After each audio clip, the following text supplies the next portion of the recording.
estamos precisamente na sala Rodrigo Álvares. Ora, Rodrigo Álvares foi efetivamente o Gutenberg português. Foi quem, em português primeiro, imprimiu em Portugal. É um impressor do Porto, sobre o qual se conhece muito pouco, e que aqui imprimiu as duas primeiras obras conhecidas ainda do século XV e que, no fundo, servem de referência a esta mesma sala do Museu Nacional da Imprensa. Agora, nós tivemos vários, eu diria, vários marcos, que estão muitos deles ligados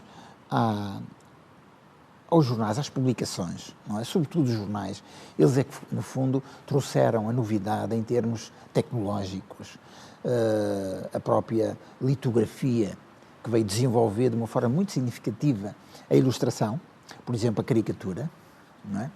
O Rafael Bordal Pinheiro era uma pessoa que, tal como o Daumier, desenhava na própria pedra, ou seja, ele desenhava a imagem invertida para depois poder ser impressa, e foi com a litografia, com a pedra litográfica, que se desenvolveu de uma forma significativa em todo o mundo, não só em Portugal,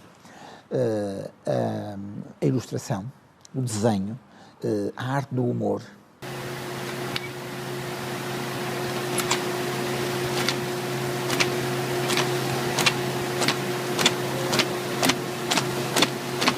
A transição do século XIX para o século XX é muito forte, sobretudo na capacidade dos jornais imprimirem em grande velocidade e, portanto, as máquinas de impressão, como a Marinoni, instituiu-se em Portugal. Podemos dizer que o Diário de Notícias, o século foi muito importante também na inovação, tal como o Comércio do Porto. Foram jornais que procuraram estar sempre à frente. Os jornais tinham normalmente associados a eles gráficas que faziam produção para o exterior. No fundo, vai perdendo a sua força económica, a sua força produtiva, a sua atualidade e vai ficando, de alguma maneira, objeto do museu. A democratização do saber, que começa com o Gutenberg, não é? Vai se desenvolvendo de uma forma extraordinariamente significativa, extraordinariamente grande, porque vai havendo máquinas capazes de introduzir cada vez mais desenvolvimento, cada vez mais inovação e cada vez mais capacidade de trazer a novidade e de inquietar as pessoas, as populações, o público. Em Portugal tivemos, obviamente, que vários momentos graves de introdução de formas mais ou menos diretas de censura. A Inquisição, desde logo, desde o século XVI, até praticamente com alguns espaços de liberdade, até ao 25 de Abril. E neste momento nós estamos a viver a época maior, mais larga da nossa história, da história portuguesa, da imprensa, mais larga, sem censura. É este o momento, são quase 40 anos, sem censura. Nunca tinha acontecido antes um espaço tão largo, tão grande, em que nós respirássemos a liberdade. Coluna está junto à bola, não sabemos quem é ele que vai marcar, mas parece ser o próprio Eusébio que vai marcar a grande penalidade. Águas vai junto dele, Eusébio parece ser o marcador da grande penalidade. Tudo preparado, Eusébio corre para a bola, vai atirar, atirou, gol! Gol do Benfica! E, portanto, a rádio teve aí um papel muito forte na própria democratização do saber. Rádios que fossem as nossas rádios ou a BBC ou a Rádio Argel no tempo da ditadura, não é? Que traziam as novidades que a nossa censura cortava, não é? A televisão veio pelo seu fascínio de cor também introduzir fatores de democratização, de certa maneira, mas é preciso ver que durante o regime ditatorial havia censores dentro da própria televisão e dentro da própria rádio. Portanto, eles atuavam internamente, portanto, não deixavam a partida sair antes das coisas serem vistas. Ou mesmo de uma censura prévia, direta, em cima do acontecimento, ao passo que com a imprensa a censura atuava depois dos jornais mandarem as provas que eram feitas em máquinas iguais a estas, e que eram feitas e que eram mandadas para ver se os senhores censores achavam que aquilo era conveniente a Deus, pátria e família, que era o triângulo, no fundo, o tríptico, que, no fundo, vigorava em tudo o que era o pensamento do regime.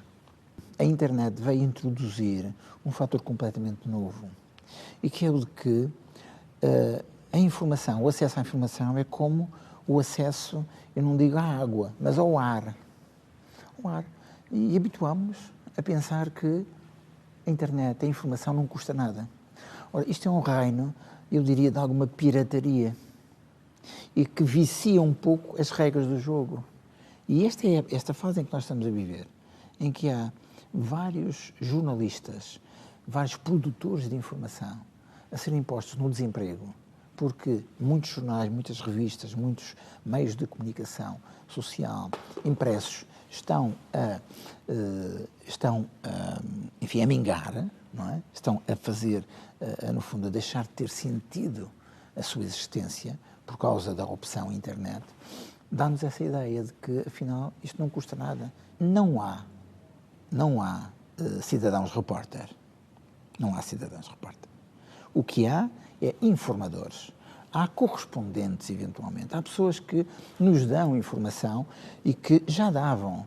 Eu ainda há dias estava a ler umas coisas sobre a Primeira Grande Guerra.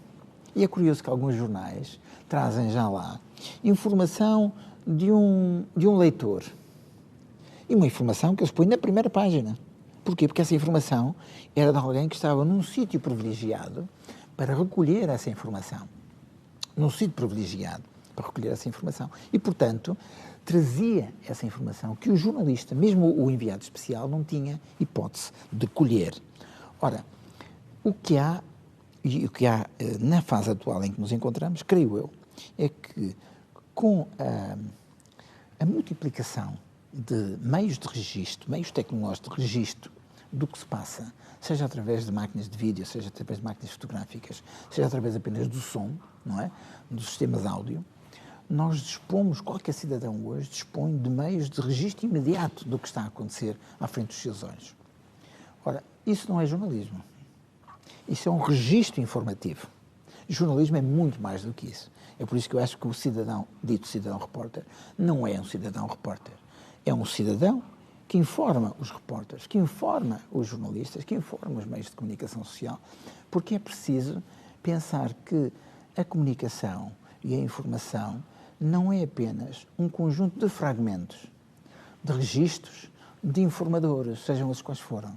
Os grandes meios de comunicação social surgiram sempre como a voz dos que não têm voz. I have a dream that one day this nation will rise up and live out the true meaning of its creed. A voz daqueles que não têm o poder, daqueles que no fundo são os ignorados. E os meios de comunicação social são uma espécie de, ao mesmo tempo, de bandeira e de alerta para aquilo que está mal, que funciona mal no mundo e que deve, portanto, ajustar-se a um funcionamento mais adequado, mais humano e mais valorativo da pessoa humana. Afinal, os meios de comunicação social devem ir atrás apenas dos gostos do público ou também devem primar por construir novas formas de público?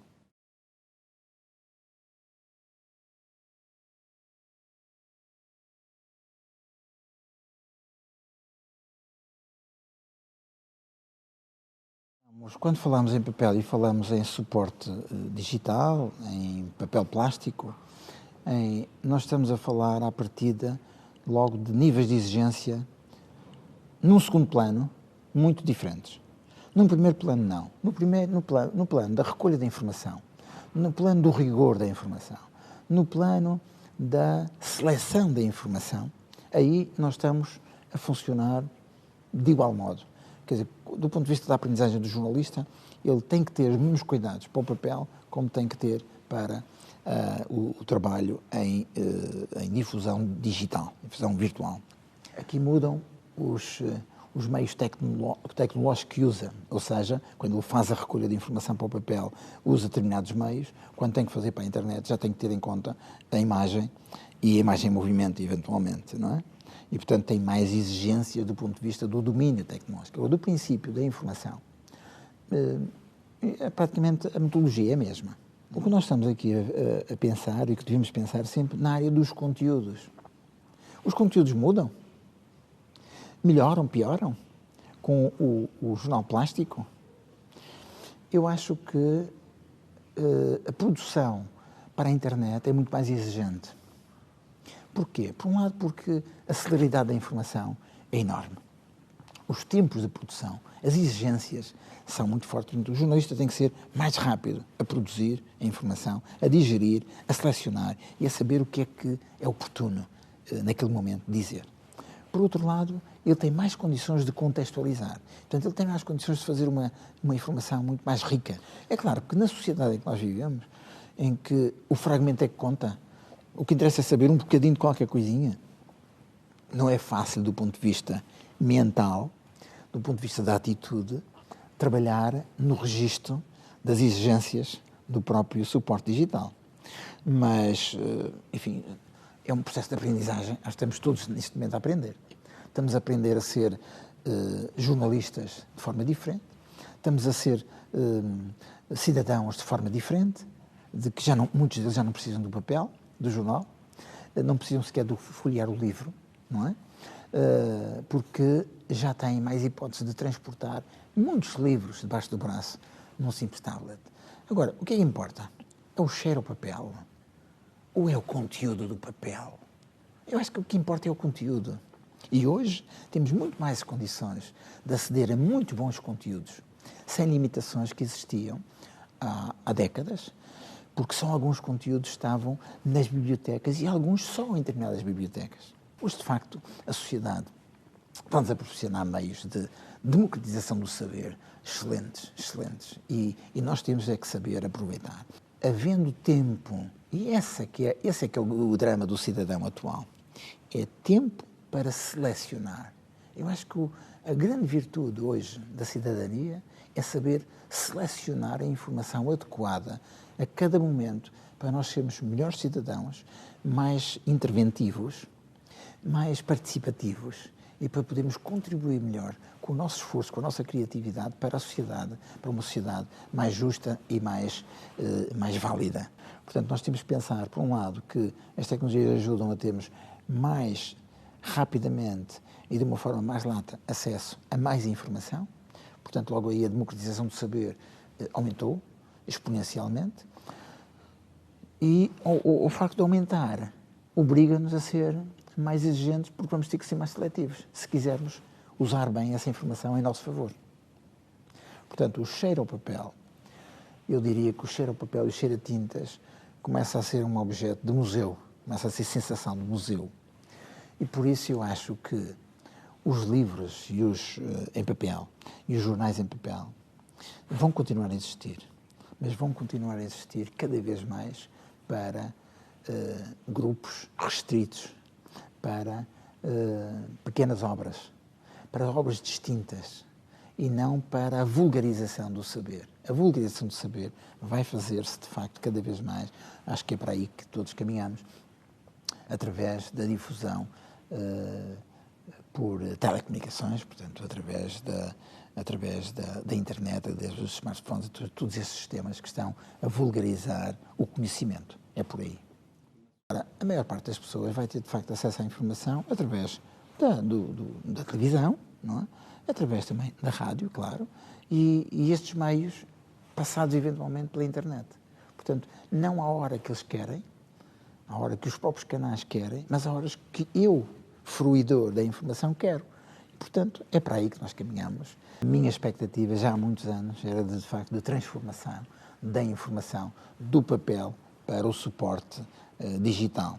A inovação tecnológica valoriza os conteúdos, valoriza o saber e, nessa linha, com papel ou sem papel, com mais plástico ou menos plástico, desde que nós consigamos, por um lado, proteger, valorizar a cidadania e proteger o ambiente, estamos bem, estamos no caminho certo.